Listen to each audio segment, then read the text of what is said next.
kaming harvestion ng mga saging. Ayan, oh. Ayan. Ilang araw na lang, harvest na naman. Saging.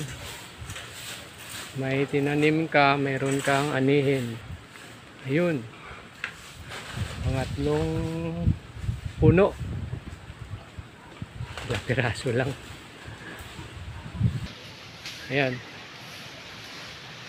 Dito tayo ngayon sa Realobet Compound. Naglilinis ng paligid. Ayan, ang maalaga niyang manok, oh, pinakawalan. Ayan.